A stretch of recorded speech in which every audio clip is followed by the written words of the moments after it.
Good day. This is the Dr. Good Vibes Report, and I'm your host, Dr. Good Vibes. Today I have with me Field's friend Phil. So people didn't know who Phil was. So Phil Roberts, good friend of Field McConnell, is here, and he's going to be introducing a very special guest on this show.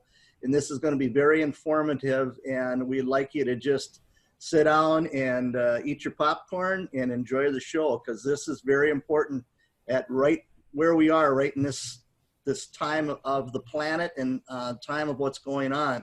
So it's very timely. Yes, so with us today we have Captain Dan Hanley, retired airline pilot, and I'm going to turn it over to Dan, let him introduce himself a bit and give his background, and let's go with it, Dan. Okay, thank you, Phil. Thank you, Dr. Good Vibes. You're welcome. Yeah, from myself and my experience, I commenced flying over 50 years ago in 1968. First as a civilian, where I got my private commercial instrument and multi-engine rating by 1970. And I actually flew the light aircraft that the alleged hijackers flew during that time frame. And I went on to college at Southern Illinois University to get a 4-year degree in math and the Vietnam War was raging at the time, so I had to make service plans. So I elected to go into naval aviation. And over the course of the next 10 years, I flew the P-3 Orion aircraft, which is a 4-engine turboprop that we used to track Soviet submarines during the Cold War. In 1978, I was hired by United Airlines as a pilot. And over the course of the next 25 years, I flew 7 different aircraft, all total over a 35-year career span. I flew 20,000 flight hours in 15 different aircraft. So right now, I currently serve as director and international public spokesperson for a global grassroots effort called 9/11 Pilot Whistleblowers, whose purpose is to show that there were no Muslim hijackers at the controls of the 9/11 aircraft, but that the aircraft were electronically hijacked through employment of this system called the uninterruptible autopilot that enables a remote source to take complete control of the aircraft, autopilot and flight management computers, and fly the aircraft to its target. Now, I want to point out that once this system is engaged, the pilots can no longer disconnect it. Now, 9/11 Pilot Whistleblowers has a website at 911pilots.org, and we have a YouTube channel at 9/11 Pilots if you'd like additional information. And I'll be covering some of the topics that we cover on the website as we go along here. But for myself, with all my flying experience, and Field will attest to this too, I can unequivocally state without reservation or embarrassment that I could not have flown the 9/11 profiles, and neither could the hijackers. So, say, Dan, I want to ask you a question, which is, how did you meet or get involved with Field McConnell? Okay. Well, let me go back to what happened to me in 2003 at United Airlines. I was speaking out about safety and security issues and was pulled off the line without a reason, and eventually put on sick lists against my will without my having seen an aeromedical professional. And I'll shorten this up because I've done hour-long programs where I just talk about this. But I was ultimately medically grounded on a bogus psychiatric evaluation and diagnosis. So I fought it for 5 years with the Department of Transportation, Justice, and Homeland Security, and they closed my case without interviewing a single witness or reviewing any of my evidence. So I discovered during that time frame just how corrupt the system is. Well, shortly thereafter, I established a group called the Whistleblowing Airline Employees Association. I even had a radio program by that name. And I had, at the time, Facebook had just taken off and Twitter wasn't even in existence. So I had a huge email network that I would send out emails and ask people to forward it to their interested family, friends, or neighbors. And because of this network, someone emailed me and told me of a Northwest captain that they were trying to force to see a shrink. So I got a hold of his phone number, and this was in well, let me back up a little bit. Early December 2006, I get a call from David Hawkins, who lives in Vancouver. And we start talking, and he was looking for a pilot to join him.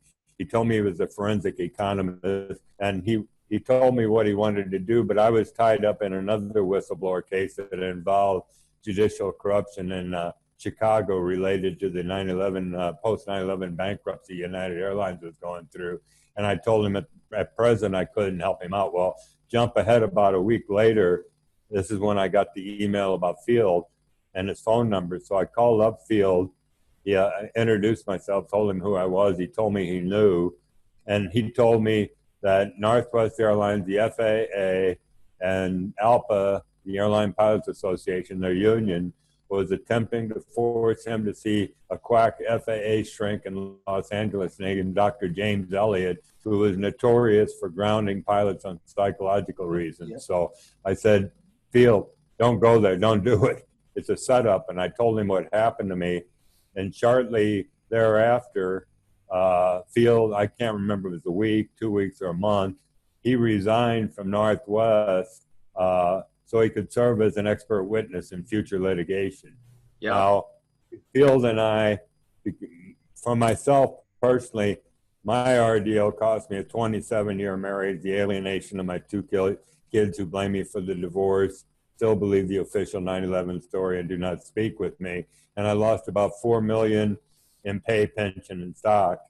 And Field lost about the same thing because I was retired 11 years early. He resigned 9 years early. So that was a pretty huge chunk of money that we lost as a result. But that's how I met him. And then I said, Field, there's somebody I think you would like to meet. And I introduced Field to David Hawkins. As David meet Field, Field meet David, discuss, and they both knew about the other. So we formed this this triangle between the three of us where for several years we'd exchange emails on an daily basis. And I really got to know Field's personality and realize what a religious, spiritual person he was. I was convinced that he had memorized the Bible because every night when we were talking, I'm serious, because every night when we would talk or email one another, he'd send me an appropriate passage from the Bible and I would read it and I went, wow, this guy is a very religious, very Christian person. And he's the only pilot I know that has 3 sets of wings. Navy, graduated from the Academy, Army and Air Force wings, and he's highly qualified. And we even dedicated a page on the website to him because I don't want him to sit out there thinking I'm stealing his thunder about the uninterruptible autopilot. I'm just trying to augment what he's said and done in the past. Right, right. We appreciate that. One thing that you mentioned earlier is the difference between the training that the so-called pilots that were supposedly flying these planes, what it looked like in a cockpit of a single engine plane, because I took lessons. The biggest plane I ever flew was a Cherokee 6, and I'm pretty sure the cockpit looks different on that than it does on like a Boeing 737. Absolutely. As a matter of fact, on our website, we have a picture of a Cessna 172 cockpit, a photo, and you can notice the old round style instruments and a few knobs and switches. And then right beneath it, we have a photo of a 767 cockpit. And at the bottom, we say, do you notice any subtle differences? Well, it's obvious to anyone looking at it. And most people, we believe really this idea that these hijackers flew the airplane, the reason why so many people bought into this idea was that they're not pilots. They cannot conceive of the absurdity of this notion that they could have flown the airplane. And our website is designed to enlighten the public in layman terms as to why that is impossible. And we are also interviewing pilots, and we want to remind them, because it's been 20 years ago, who the hijackers were, what the profiles were, and et cetera, on the website. So we can get into that a little bit later about what we're doing there. Yep. Now, question. Going back to BUAP, which is BUAP or BHUAP, whether you put Honeywell in there or not. It's referred to in 2 different ways. But when do you know, or from your experience, when was BUAP created? Okay. I'll refer to the website. Okay. We've got a remote control page. And a lot of people will say to me, come on, you cannot remotely control a large commercial jet aircraft. Well, this page will prove that different. If you go to that page and you go back as far as 1944, over 50 years ago, the U.S. military launched an Operation Aphrodite in Europe, where they gutted out old B-24 bombers and loaded it with a highly incendiary compound called Torpex. And pilots were required to make the takeoff, but once they got airborne, they'd bail out of the aircraft, and these aircraft would be remotely guided to a target in Europe. And we point out on the website that Joe Kennedy, JFK's older brother, was actually killed on one of these top secret missions when the airplane blew up before he had a chance to bail out.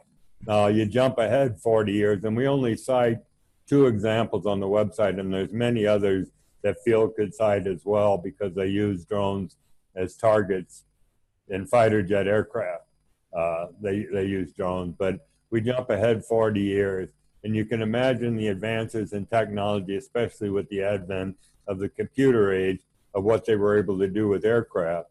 And in 1984, the FAA and NASA launched a joint crash test experiment in a remote location, where they took an old Boeing 720, which is a huge 4-engine commercial jet aircraft, loaded it with crash dummies, and without crew or passenger on board, they were able to remotely take off this aircraft, fly it around the pattern several times, and auto-land it before they intentionally crash landed the airplane to test crew and passenger survivability. They filmed it. So that's a second example we cite. Now, if you jump ahead to the mid-90s, I'll interject something here. There's a Wikipedia article. If you Google, all you have to do is Google uninterruptible autopilot, and it'll pop up. But if you Google Boeing Honeywell uninterruptible autopilot, you'll get a Wikipedia article by that name. And when you read that, it describes the system that we were just talking about, but it goes on to say that Boeing patented this system in 2006. And that is true, but we have evidence that it was produced and developed prior to that time. And right beneath that on the website, we got it's an audio recording that Rob Balsamo, the co-founder of Pilots for 9/11 Truth, interviewed an avionics technician named Wayne Anderson. And on this interview, he talks about a Boeing 757, which was one of the aircrafts that they used on 9/11, was brought into a hangar, and they were going to bench test the autopilot, sitting in the just tested for that, make sure it worked. And a man went into maintenance control that had a laptop, and he was communicating with these mechanics in the cockpit, and he told them to engage the autopilot, and then he took complete control of the aircraft system. Okay, so they couldn't override this system. So, and this was 96 and 97. Yeah. And there's one way to engage an autopilot is by turning on the switch, and there's 4 ways of disengaging it. 1 is to turn back off the switch. 2 is to press this red button on the yoke or the steering wheel of the aircraft. The 3rd one is to apply a 70-pound force or greater on the yoke. And the 4th way is to pull the circuit breaker on the system. Well, these guys tried pulling every circuit breaker in the airplane, and they couldn't override the system. So that's proof positive that it was developed prior to 9/11, well before 9/11, and was in existence. The technology was there, regardless of when Boeing patented this. I believe Field has an extensive patent history or development of the system, and he's brought up GE to me and told me of their involvement in this as well. Yep. And last couple of weeks ago, a person contacted me on Twitter. First of all, I tweeted something about the uninterruptible autopilot, and this individual came back with several tweets that indicated to me that I won't mention the name or the gender, but that they knew a lot about it. So I messaged them thinking they were a pilot, and it turned out the person wasn't.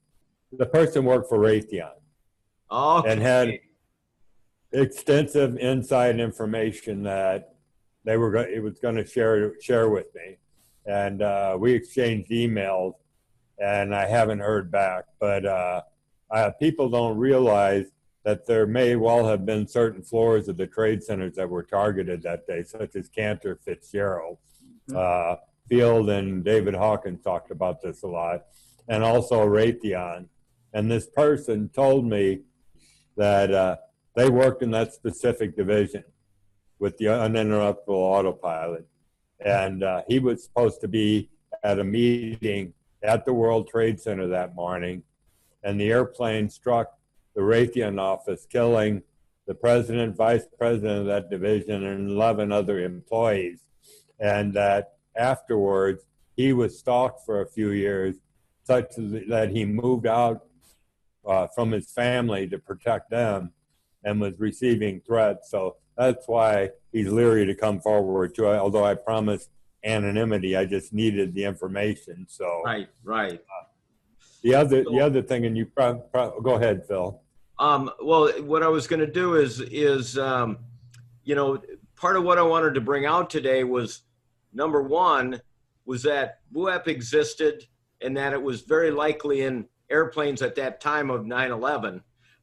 Right. And I think we've pretty much shown that through, our discussion of different things that you've discovered and things that Field had discovered and whatnot. And as a matter of fact, there was an article that was pointed out to me at one time. It was in 2007 in a British newspaper in England that had an article about BUAP and how in the next 3 years, and I think this might have been put out by Boeing, but in the next 3 years from 2007, they claimed that BUAP was going to be in every airplane, and this was going to avoid a 9/11 happening again.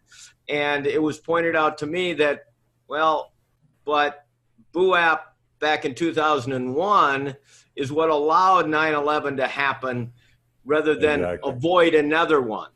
So I just want people to understand that BUAP is what allowed 9/11 to happen, and it wasn't Muslims. Correct.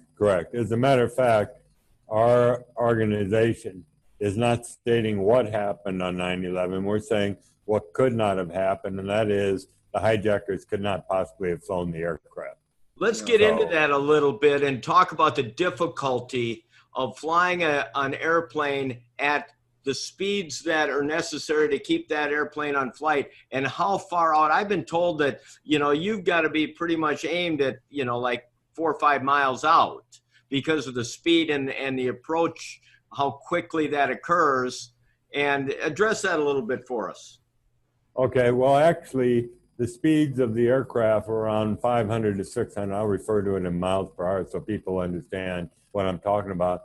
But those speeds actually exceeded the maximum operating speed of a Boeing 757 or 7607 by around 120 to 140 miles an hour. So there are some aircraft structural engineers claim that the aircraft should have come apart. So that's one thing the government has a lot of explaining to do. But if you look at the photo, I mean the hang on, I'm looking up something here. If you look at the profiles of the aircraft, let's take, for example, the two that hit the Twin Towers, and we can talk about the Pentagon later. Yep. People say, well, look at American 11 that Muhammad Atta flew into the North Tower. All it was a straight-in approach. Okay. Well, he was doing over 500 miles an hour, never flew a jet aircraft before in his life, and this isn't an original analogy, but someone pointed out that it would be akin to having your driver's license for about a year and climb into a huge semi-tractor trailer you'd never driven before, get it up to 500 miles an hour and try to drive it through a Jiffy Lube without scraping the sides of the truck. That's how. Well, that's how. Let me give you one more analogy. If anybody has been to Indianapolis 500 and see these Right. guys drive 200 miles an hour plus around this track. It might be like somebody like me going from my car and getting into one of those Indy cars and trying to drive it around the track at 200 miles an hour. Complete disaster. Exactly. Nice. And if you look at Yeah. a United 175 that hit the South Tower, I mean, this guy was only 23 years old, okay, and had never flown jet aircraft. But if you watch the aircraft, and you've probably seen videos of it, he was just 12 seconds out from the South Tower, where he rolled into a 30-degree angle of bank turn and hit precisely the middle of the building. Now, had he not made that turn at exactly that moment with exactly that angle of bank, someone's figured out that he would have missed the building by 800 feet. He would have missed it altogether. So an experienced pilot would have difficult time doing that. And this guy was only 23 years old and had never flown a jet in his life. So the whole story is ridiculous. Right. And you know, I'm only laughing because it's almost laughable, but it's incredibly serious and damning what they did. Right. And I'm not talking about some pilots capturing an airplane. I'm talking about what didn't happen. And, you know, everybody has their own opinions of what really did happen, but we know what didn't happen. Right. And that's what we set out to prove. And I'll talk to you about where we're going legally with this in a minute. But our target hijacker is Hani Hanjour, the one that supposedly flew American 77 into the Pentagon. The plane took off, traveled west, then did a U-turn and headed back. And according to flight data recorder information, there was wild gyration before the aircraft smoothed out. But just west of the Pentagon at 7,000 feet, the aircraft commences its 330-degree corkscrew descending accelerating turn to arrive precisely at ground level at over 500 miles an hour to strike the Office of Naval Intelligence. Now, this guy, I've got to read you some notes we have on the website about his training or lack thereof, okay? He came to the States in the mid-90s and did some training, and then went back to Saudi Arabia. And in early 2001, he came back to the States, okay? And the notes here are, he'd only trained in light prop airplanes like a single-engine Cessna and twin-engine Piper. He'd never flown a jet aircraft before in his life. In January 2001, 9 months before 9/11, the Arizona Jet Tech flight school managers reported him to the FAA at least 5 times because his English was inadequate for a commercial pilot certificate. It took him 5 hours to complete an oral exam meant to last just 2 hours. And this woman said that he failed his English classes with a .26 grade point average, and the Jet Tech manager said he could not fly at all. In August 2001, this is important here, this is just a month prior to 9/11, he decides he's going to go to the Freeway Airport in Maryland, and they refused to rent him a Cessna 172 because he couldn't fly it. It's a month before 9/11, okay? And according to the 9/11 Commission, he began his training in earnest, but in reality, while at the school, Hanjour never finished the coursework required to get his certificate to be able to fly a single-engine aircraft. The New York Times reported he was a lackadaisical student who often cut classes and never displayed the passion so common among bidding commercial airline pilots. ABC News reported that when he returned to this school, he was trying for his private pilot's license, but according to one of his instructors, he was a very poor student and skipped homework and missed flights. And the school's attorney said that when he applied later again in 2001, we declined to provide him the training because he doesn't think he was a good enough student when he was there in 1996 and 97. And one of the instructors said one of the first accomplishments of someone in flight school is to fly a plane without an instructor. And finally, the Chicago Tribune reported that while he was at the school, a flight instructor said he left the impression of being an unimpressive, and he was making weak progress. And yet we're led to believe, according to the official story, that he was able to accomplish this maneuver on his first attempt. I want to bring something up, and I'm going to be serious here for a moment. So first of all, people, you know, we're going through several things in regards to censorship in this country right now over a political thing that's going on. And, you know, there's some people that think that, oh, the censorship thing is just fine and dandy. Well, you know, what we're discussing right now is so incredibly bizarre and incredibly damning to this country in the truth behind what has really occurred. And not only that, but the fact of the numbers of people in this country that actually believe the narrative that was spoken by the government. And it's, you know, it's our plight right now to get this information out to people, to make some decisions on what is really going on here. And not only that, but to understand that if they could pull this off, what else can they be doing? There is nothing in scope of anything that they can't do or won't do. So, you know, this totally destroys the narrative of almost anything. So my point is that people really need to explore for themselves and really figure out what the hell's going on around them, because it's not what they think it is. Exactly. And I want to point out that the 9/11 Commission didn't constitute a criminal investigation. As a matter of fact, there's never been a criminal investigation into 9/11, which was the worst crime ever committed on American soil in U.S. history. And we're asking why not. And I may as well, I don't want to sidestep the issue we're discussing here, but I'll real quickly tell you what we're doing legally within the organization. And let me back up what you were talking about, social media. About 4 months ago, I posted something on Facebook, and I had 10,000 friends and followers. And what I was tying together was Jacob Rothschild with the uninterruptible autopilot with the 9/11 aircraft and Malaysia Air 370. And I posted 5 supporting links to support what I said in the dialogue. And within 5 minutes, I was removed from Facebook for security reasons. Yeah. And when I tried to get back on 4 times, they wouldn't allow me back on. So the censorship is there and is real. And I figure I was right over target saying what I was saying.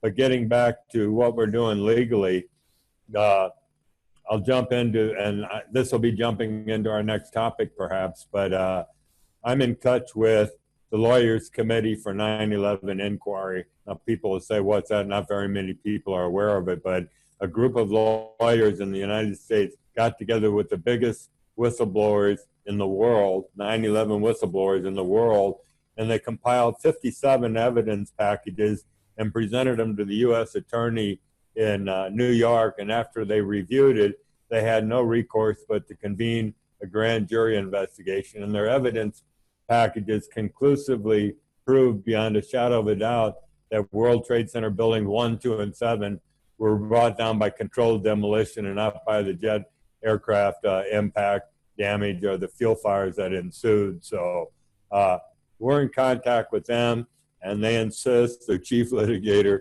insists that I make statements when I'm on programs like that they're not presently legally representing us. They will not even publicly endorse what we're doing, even though I've had conference calls with the board of directors, okay?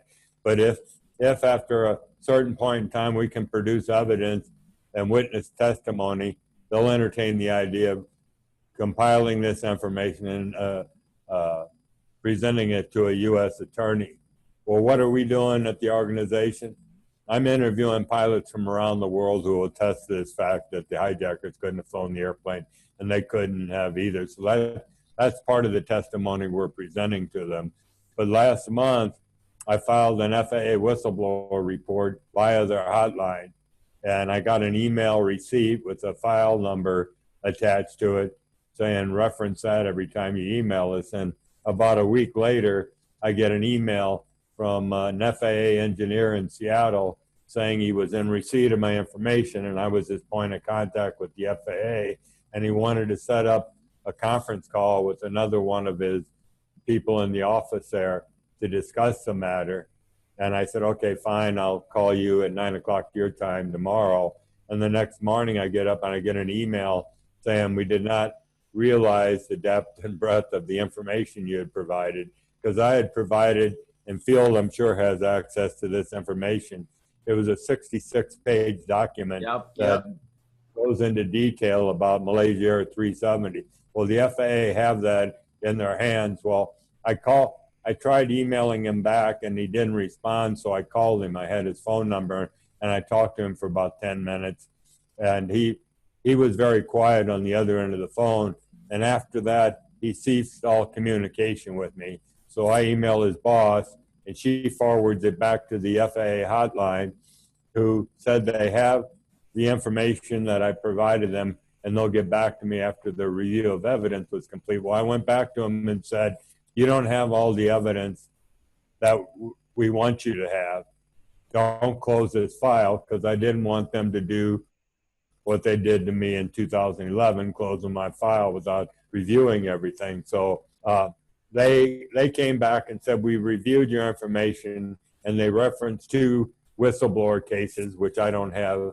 And they said that the system you're referring to is currently not installed on aircraft. So I went back and said, is the system you're talking about the uninterruptible autopilot? Because they wouldn't even address it. And I'm waiting for a response from them. And if I don't get a response and they stonewall me, I'm going to the FAA administrator. If I don't get an answer there, I'm going to the Department of Transportation Inspector General's office and take it on all the way up the chain of command within the Transportation Department.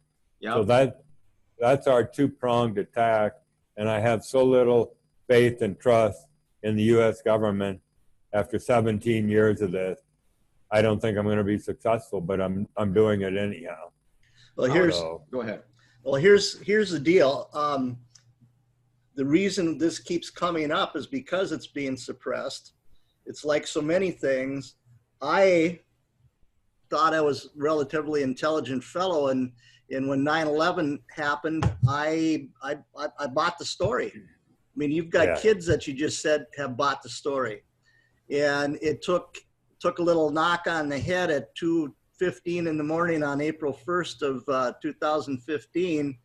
I'd been studying cancer research, and I started to type in the truth about cancer.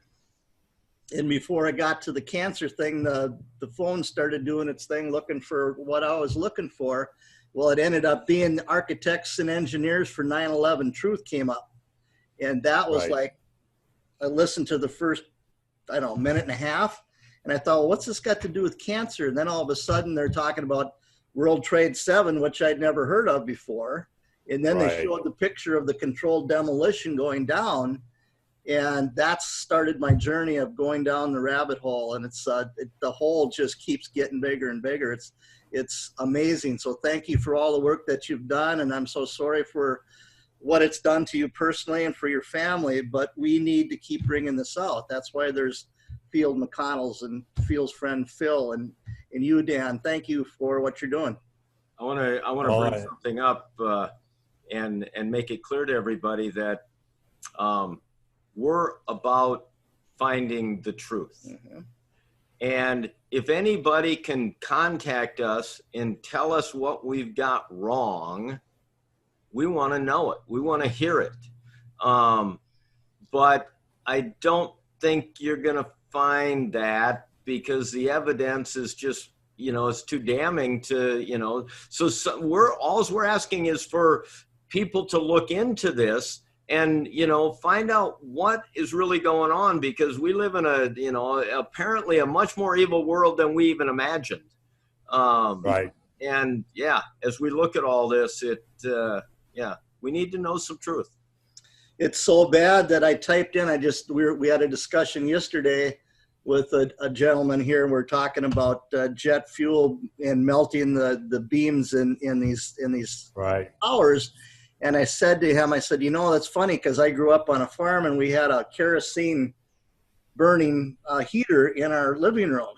And it seems to me kerosene and steel, you know, if that was the truth, and the kerosene that was in the aircraft could melt the steel in these big buildings, I don't think the kerosene heater we had at our home in 1955 would have withstood that heat. Right. As a matter of fact, I'm glad you brought that up because I'll cover something that probably a lot of viewers are already aware of. But jet fuel burns at a temperature of 1,500 degrees Fahrenheit, and steel melts at 2,750. Yet there was molten iron pouring out of the building before building collapse. I have photos of this. Yep. And firemen reported waiting around in this molten iron in the debris field for weeks, if not months after 9/11. This stuff was still sitting down there like lava burning. Well, a group of scientists, and I'm in contact with one of them, Dr. Niels Herod, who is a 2-year retired chemistry professor from the University of Copenhagen, collected soil samples from the 9/11 debris field from all 3 buildings. And what they discovered was a highly incendiary substance called nanothermite, which burns at a temperature of 4,000 degrees. So they found this substance. This is part of the evidence that they've submitted to the U.S. attorney. But what's happening with this grand jury investigation is there appears to be no movement whatsoever by the Department of Justice. Because what the Department of Justice is relying upon is a report from the National Institute of Standards and Technology that's claiming Building 7 was brought down by a few office fires. So what they came back and reiterated this in a report after the Lawyers Committee submitted this report that was produced by the University of Alaska, the 4-year study that conclusively shows that the 44 supporting columns on World Trade Center building collapsed almost simultaneously, allowing the building to fall in near free fall acceleration due to gravity in less than 7 seconds. So where it is right now, the Lawyers Committee and Richard Gage, the co-founder of Architects and Engineers for 9/11 Truth, have submitted an appeal to NIST, or the National Institute of Standards and Technology, and we're awaiting their response because the evidence is irrefutable, and they're trying to stonewall the government. The government is trying to stonewall the Lawyers Committee on this, and they're not going to allow it to occur. And you notice how the mainstream media is all over that should be the story of the century, right? It's not showing up anywhere. Nope. So they're going on programs such as this to present their case. So that's where it stands right now. Well, go ahead. In regards to, some information that I gained a long time ago from Field was that all the steel beams were gathered up and put onto ships to go to India and China to be smelted. Right. So it's sort of exactly. like, well, there's no place, I guess, in this country that could have taken care of that.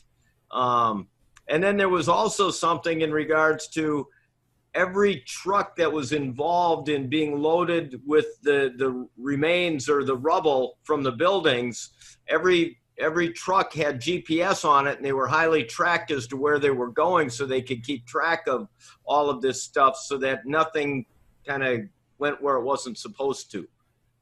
Right. I don't point fingers at any particular country that was involved in the planning of execution of 9/11, but Michael Chertoff was the Assistant Attorney General Criminal Division at the time, and he ordered the entire area around the debris fields to be cordoned off and allowed this field to be shipped off to China without a single shred of forensic evidence being taken from the biggest crime scene in America's history. And people are saying, why not? Why didn't you do that? And that's why it's so important what these scientists have recovered from regarding this nanothermite. But he went on to become the second Secretary of Homeland Security. And when he left that office, he worked as a consultant for a company called Rapiscan. Rapiscan's the one that develops the scanning machines at airports, where he's made a ton of money. So, yeah. Must be a coincidence. Yeah. Just a coincidence, of course. So, but here's something for the audience that hasn't dug into this very deeply. When you see, you're talking about beams, their story is the beams melted from the intense heat from the jet fuel. And if you scatter the jet fuel across one level or two levels of those World Trade Center buildings, they're massive. I was there. And I was at Windows of the World. And so it's just amazing to think what those people went through. But even with that, if you can heat that up as hot as you can get it, first of all, you can't melt the beam. Second of all, if you're going to start melting a beam, it seems to me it's going to take a long time to go through 100 levels of a skyscraper to melt all those beams. I don't think they had enough fuel. And so when you go back and you take the people that were in the military back in my day in the 70s, Vietnam time, when they trained us, they took an incendiary grenade, which had thermite in it. And they'd pop the top, they'd stick it on top of a truck, and a few seconds later, it's burning on the bottom, and you come over and look down and you can see the hole right through the engine block. That was a long time ago. Now you take that and make it 1 million times stronger with nanothermite. Right. And then you look at how they built those cutter charges to cut all those beams at the intersection, so those trusses all came apart. You can't drop a building that's 100 and some stories tall in 11.5 seconds. Doesn't work. Right. And you look at the initial fireball caused by the fuel explosion, and it was out within several minutes. Okay. And someone on another program I was on pointed out that the black smoke that emanated from the building shortly thereafter was indicative of office fires that burn at around 300 or 400 degrees Fahrenheit. So there's nothing else that can explain how there was molten iron throughout the debris field. So can I sidestep for just a minute and go back to my website? Because there's a kind woman that's a friend of Field McConnell and Denise, who lives in London, who started a GoFundMe account, and she's going to beat me up if I don't mention this on the program.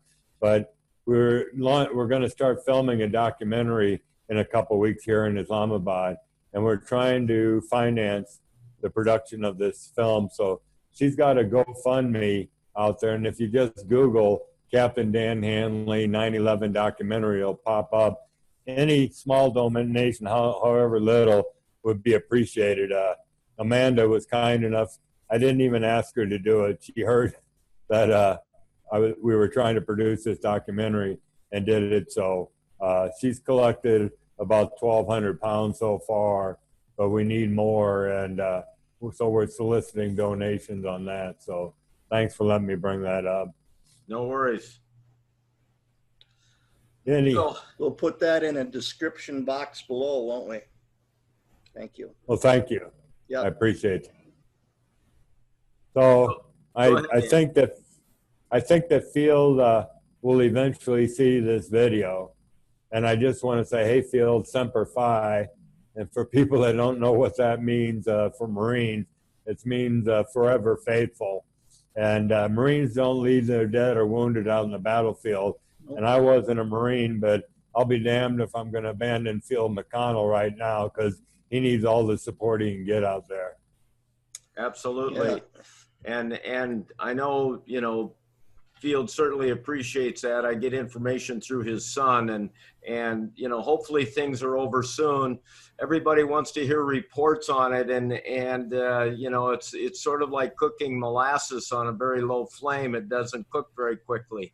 And that's sort of what's been going on in Florida, but every week that comes and goes, we're just 1 week closer to him being released and getting back here. And it's about over. I just don't know what about means. It's kind of like melting a skyscraper. Yeah. Yeah. I am outraged that this man, this Christian patriotic man who served his country faithfully, for 20 years in 3 branches of the military, just got kicked in the teeth by the government and the country he defended for so many years in the military. And I was shocked when I was following what was going on, and I was shocked that he was extradited and sent down there the way he is, the way he was. Yeah. Is wrong. Something that might catch the audience's attention. Do you have any idea if they still are using those uninterruptible devices on any of the passenger jets nowadays? The FAA, according to what they just sent me, says no, but I don't believe them. Right. So I can't answer that question. They have a track record, and it's not good. Oh, I agree. I was told that an airline, an FAA official one time admitted that the airlines are their bread and butter, that they're not going to bite the hand that feeds them.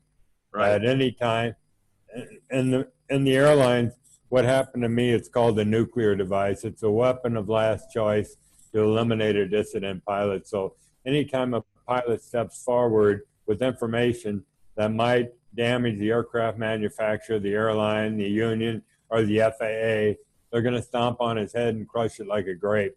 They're not going to let him get away with it. And they use the process. And I know several other individuals out there that this has happened to. So I've had people comment on videos that I YouTube where I've discussed what happened to me in detail. And they say, I'm glad he's not flying airplanes. So I quit doing it. But I can assure you, I sought my own mental health professionals 6 months prior to them grounding me and said, look, here's where I am with United Airlines. Here's what I was told they're going to try to do to me. I'll come for consultation, take whatever test you want to prove that I'm mentally stable, which I did. So I thought I had United in the system in a corner with the evidence I had, but I didn't realize just how corrupt the whole system was. Yeah. I thought I could go to the FAA after I was terminated, how wrong I was. So it was a tragedy for me. But well, listen, Dan, anyhow, I think we'll wrap this up. Okay. I really appreciate you coming on with us, and I want to do this again. Okay. There's so many things that we can cover beyond what we've done today. And I think from the information that we've shared today, anybody that does their research, this is going to exonerate Muslims. And, you know, there's no reason, and I've said this a lot, you know, in my travels, and I know you've traveled all over the world. People get along, and we get governments out of the way, and people find a way to get along, and it can work. Yeah, I just don't see any good coming from using Muslims as being patsies in this thing as we look into it and we figure out that that's not what really happened, in my opinion. I live in Pakistan, and it's a country of over 200 million people, of which 96% are Muslims. And when I first came over here, because of the war on terror and the fact that they lost 70,000 people due to terrorism because of their forced entry into the war on terror, I thought I was going to be stoned when I got to the airport. And quite to the contrary, the Pakistani people are very warm and friendly. They love Americans. A lot of them want to move to America. It's the government that they don't trust. It's the government that they're angry with. So Pakistanis are wonderful people, and they embraced me warmly here. So it's been a nice experience. See, I want to thank you both for having me on, and I want to say hi, Fields. I do want to bring up Field McConnell again, just as we're wrapping this up. I mean, when I was asked to, I was told by God, go offer your services to Field McConnell, and shortly after I met him, he asked if I would head up the medical department of the McConnell Veterans Ranches. And we had many discussions off air about how that would come about. And one of the things that was very clear, and we made it clear on Able Danger and on the field report, and we've made it clear on the Dr. Good Vibes report, that when we get a blessing that allows us to help veterans, it's veterans all over the world. It's not American veterans, it's everywhere. It's the Muslims, it's the Japanese, it's the Russians, it's everybody, because it's always these kids that they take and they brainwash them, MK Ultra them, and then blow them up and do things to them. They don't deserve that, and we don't deserve to have any more wars. So hopefully that's coming to an end. But until then, everybody has to know we love everybody. Love is the answer. I agree with you. So well, thanks again for having me on the program. It's been great. No worries. It's nice meeting both of you. Like, share, and subscribe. Come and join us. We appreciate you being here, and we appreciate you watching what we're doing. So God bless, and you all take care. Thank you very much, Dan. Thank you very much. Thank you. Remember, Bye-bye. where we go one, we go all, and God wins. I agree.